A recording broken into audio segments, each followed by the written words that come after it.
Well, it's called the Farm Progress Show for a reason, and in few arenas have we seen more progress in recent years than the involvement of women in agriculture. And so we've set up panels yesterday and today to talk more about that. Today, we have Lauren Lurkin. She's an attorney and something, you have a very long title, so I'm going to read it right off this piece of paper. Director of Environmental Policy for the Illinois Farm Bureau, and then Jennifer Tyree, the Executive Director of the Illinois Pork Producers. Welcome, you guys. Thank you.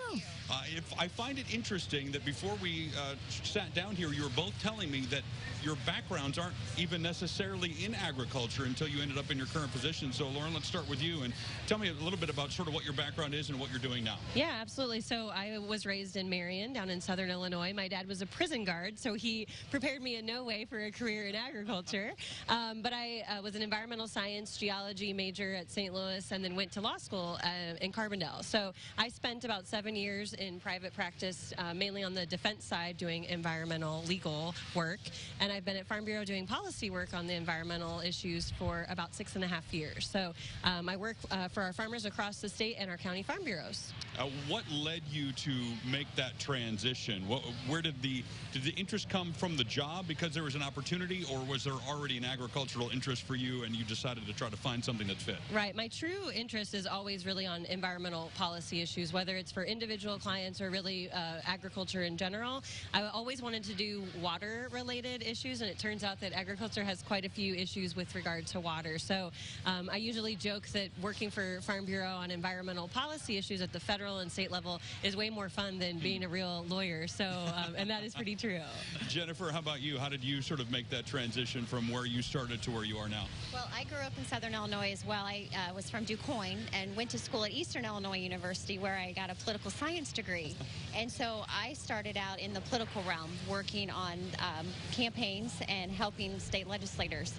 Then kind of made a turn and started working for the Department of Agriculture, and this job with the Illinois Pork Producers arose, and I had never been on a hog farm. So as part of my interview process, they actually had me tour a hog farm to make sure that I was comfortable with the way they raise their animals and that I would be able to advocate for their practices. And that's been 5 years ago, and I couldn't ask for a better family. I love working for pork producers, and I love representing their needs and their issues. Lauren, talk to me about some of the ways you've seen women assume a bigger role in agriculture. I don't have any statistics as sort of when and how that has happened, but it has definitely happened, both from the women we talked to yesterday and then you guys today. What do you see as the reason behind that? Right. Well, I would say, when I look at our organization, we do have county farm bureaus in almost every county, and I would say that the majority of those are younger women, which I think is fantastic. And frankly, as an outsider coming into agriculture and Farm Bureau, I was amazed at how many women are on staff in our state office and then across the state. But one thing that, we always have a pretty male-dominated membership, and all of the meetings that we would have a lot of men in them. My board would be comprised of all men, and now we have 2 women on our state board, and in all the meetings that we have now, granted, maybe it's the topic, it's pollinators and water quality that drive women out, but we have a far more women members in our audiences on all of these topics as well. Jennifer, quickly, do you see that as a willingness for people to accept women in these roles, or is it more of an interest of women in having these roles, or some combination of both? I think it is a willingness to accept.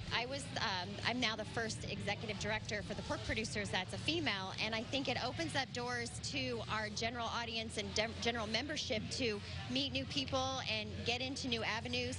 A lot of our consumers that we want to promote our product to, women shop at the grocery store. Women are those decision makers, right. And so it helps when we are supporting our producers and working with that female aspect, so we get a better kind of insight to both sides of the spectrum. Well, we're going to continue this discussion with these ladies here in just a little bit here on CI Living, but first, Erin is wandering somewhere. We're going to find her. Erin?